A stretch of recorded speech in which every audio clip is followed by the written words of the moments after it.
Assalamualaikum warahmatullahi wabarakatuh guys. Kita makan salad yuk.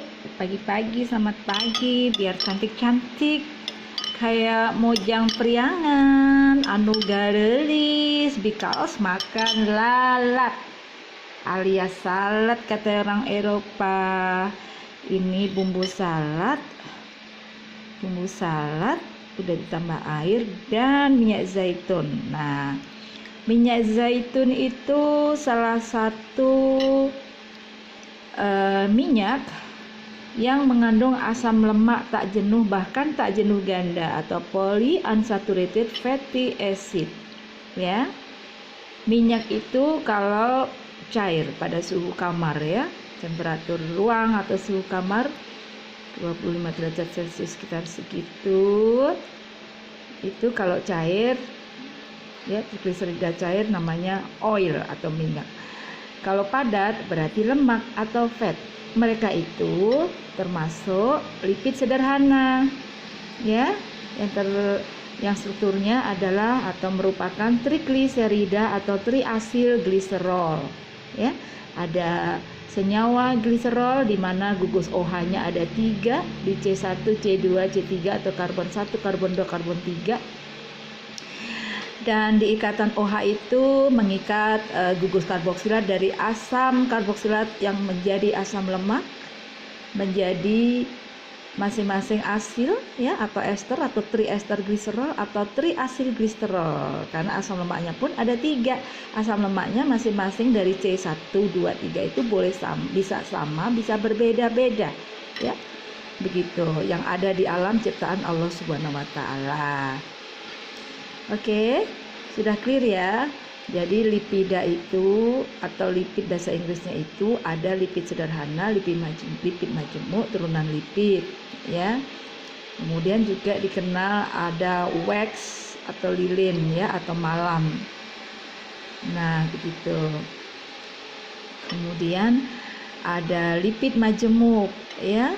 Nah, itu silahkan dipelajari.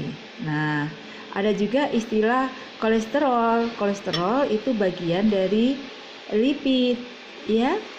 Nah, kolesterol itu ada hanya di hewan atau hewani. Jadi kalau ada produk tertentu yang digoreng ya dengan minyak kelapa sawit misalnya, ditulis anti kolesterol atau non kolesterol, tentu saja karena tidak ada unsur hewani di dalamnya ya.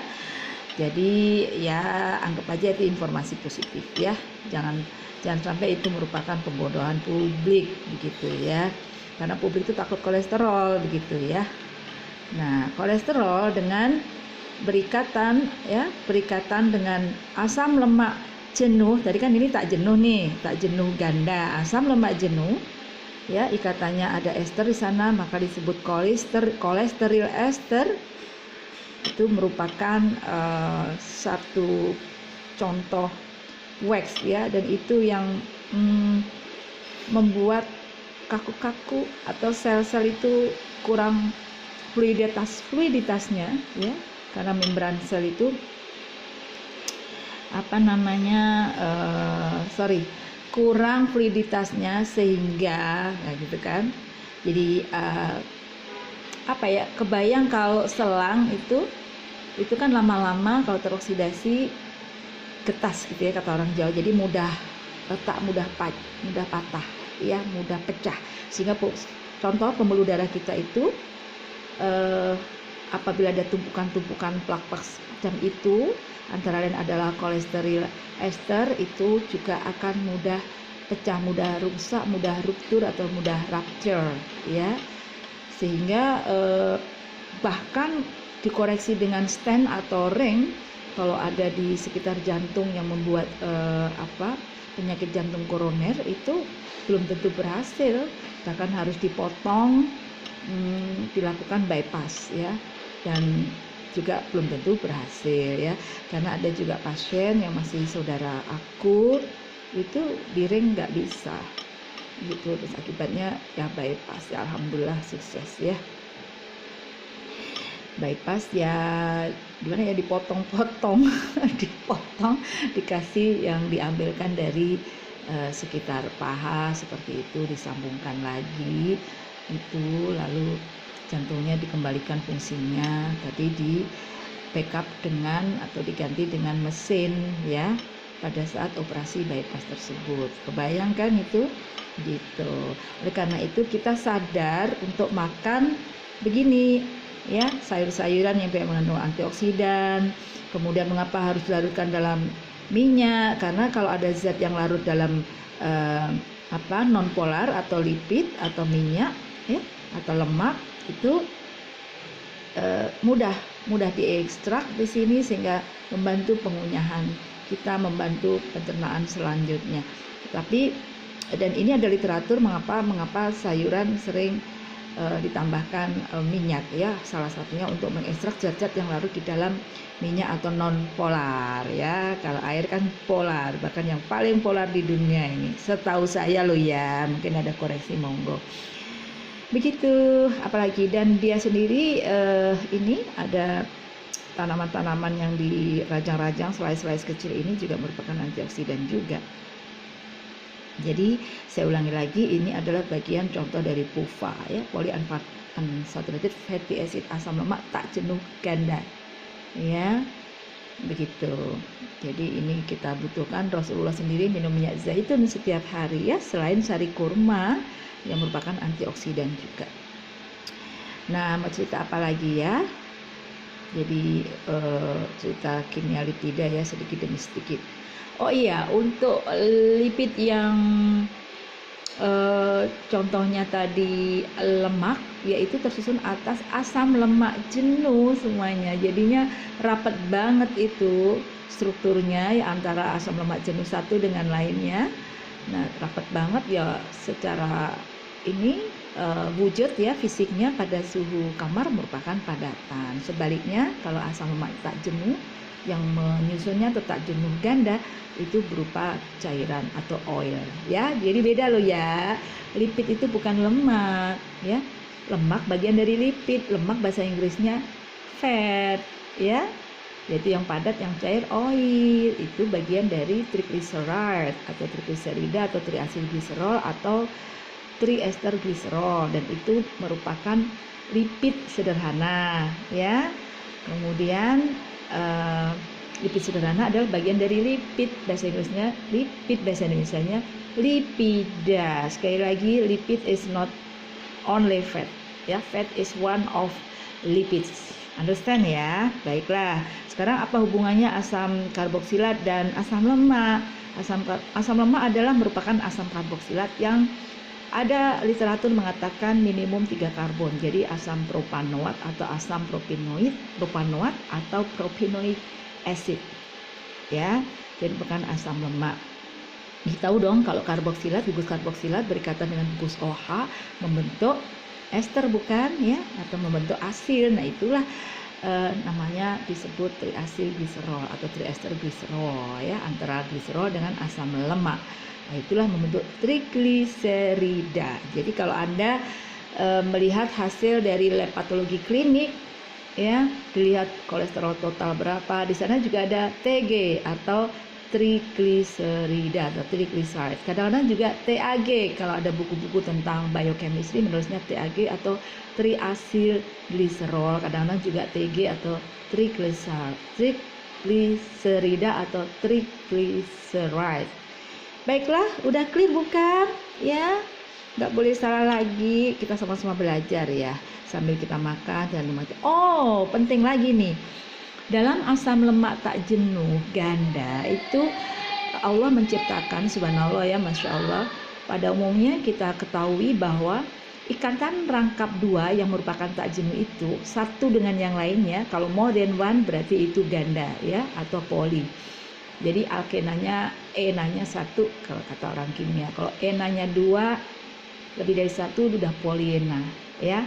Oke, diena, triena dan seterusnya itu merupakan polyena, dan satu dengan yang lain dari ena tersebut atau ikatan rangkap 2 tersebut dari karbon atau ikatan tak jenuh tersebut itu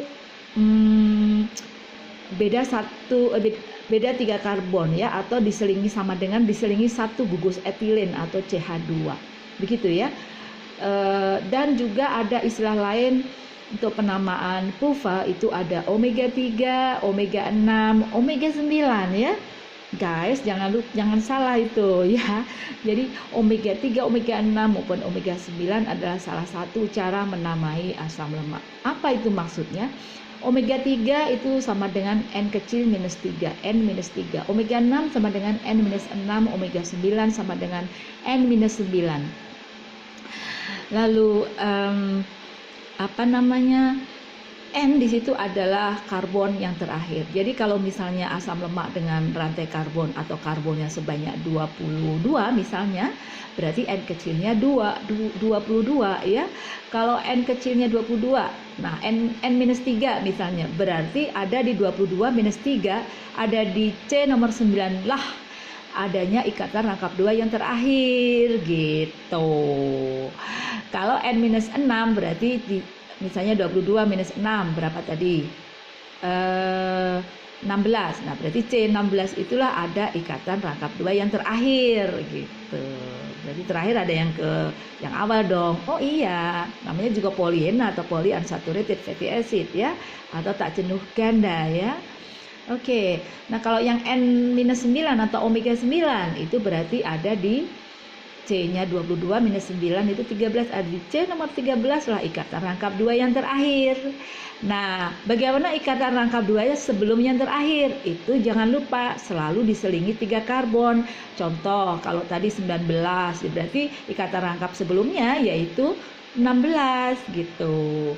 Dan untuk yang omega 3 atau N-3 maupun N-6 atau omega 6 maupun N-9 maupun disebut omega 9 itu semua sama, ikatan rangkap 21 dengan yang lainnya sama-sama beda 3 karbon atau diselingi 1 gugus metilena atau CH2 ya. Sehingga apabila N-6 tadi 20 misalnya nih ya, 22 minus 6 itu 16. Jadi 16 adalah C ikatan rangkap 2 yang terakhir di 16, maka yang sebelum dari terakhir adalah di berapa? Ayo 16 minus 3 di 13 dan seterusnya. Kalau ada lebih dari 2 ikatan rangkap berarti ada 3 ya, berarti setelah 16 tadi 13, 10 dan seterusnya.